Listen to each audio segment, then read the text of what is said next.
चालू घडामोडी पाहण्यासाठी न्यूज केंद्र चॅनलला लाईक व सबस्क्राईब करा. उद्धव साहेबांनी एका स्त्री शक्तीचा सन्मान केलेला आहे. कारण की महिलांना खूप कमी ठिकाणी अशी उमेदवारी मिळते. ती पण माझ्यासारखी महिलेला जे फक्त एकच टर्म नगरसेवक म्हणून काम केलेलं आहे.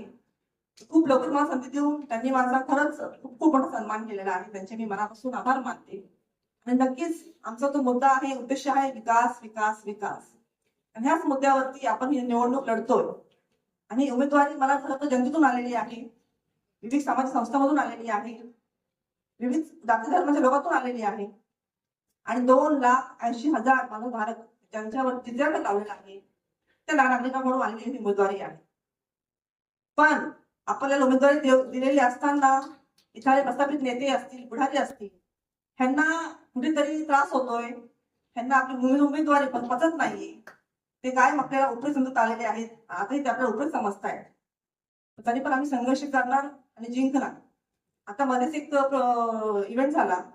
एका नावडेमध्ये शेकापचे काही कार्यकर्ते होते आणि आमचे ते काही कार्यकर्ते पत्रक वाटायला गेले होते.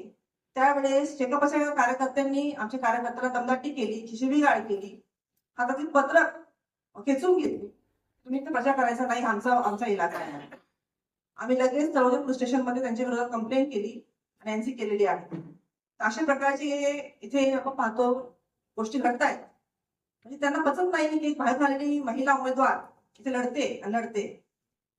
ग्रामीण भागामध्ये 2 प्रकार आहेत. एक आपल्याला ग्रामपंचायत आहेत, जुन्या ग्रामपंचायती, आणि काही भाग महानगरपालिकेमध्ये आलेला आहे. तर दोन्ही गावांमध्ये झेडपी असेल आणि कोणतीच गावं असतील तर दोन्ही ठिकाणी खूप छान प्रचार मिळालेला आहे. तिकडे आपले कट्टर शिवसैनिक आहेत, पदाधिकारी आहेत, त्याचा मोठा आपल्या सोबत सहकार्य आहे, त्याचा पुरा पाठिंबा आपल्याला आहे. त्याच्यामुळे ग्रामीण भागाची चिंता आम्हाला नाहीये. भले थोडंफार ग्रामीण भागामध्ये बाळाराम पाटील यांना मतदान जाण्याची शक्यता आहे, पण आपण संपूर्ण 0 आहोत असं नक्कीच नाही. जिल्हा प्रमुख स्वतः प्रत्येक नोड वाईज आज बैठका घेत आहेत आणि बूथची जी तयारी चालली आहे त्याचा आढावा त्या शहर प्रमुखांसोबत घेत आहेत.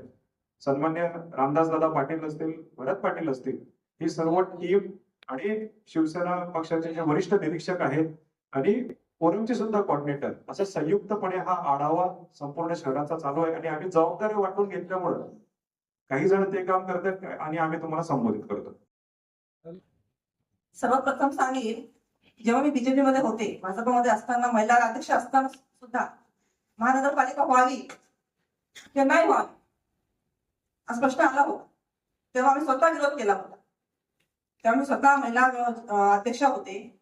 आमदारांची इच्छा होती की महानगरपालिका व्हावी, पण ज्यांची इच्छा होती की तेव्हा महापालिका नकोय, हवी अशी एक आमची वेगळी महापालिका व्हावी.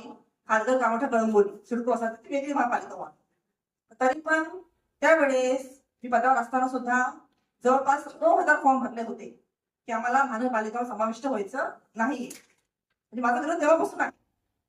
त्याच्यानंतर 2016 मध्ये महापालिका फॉर्म झाली, 17 मध्ये निवडून आलो. आणि निवडून आल्यानंतर 2020 मध्ये 19 मध्ये ठराव पास झाला. ठराव पास झाल्यानंतर 20 मध्ये बिलं वाटण्यात आली. जेव्हा बिलं लोकांपर्यंत पोहोचली तेव्हा मात्र लोक जागृत झाले की कुठली बिलं आली. आणि बिलं मुद्दाम 2020 मध्ये दिली. तर 19 मध्ये आमदार साहेबांचे इलेक्शन होते.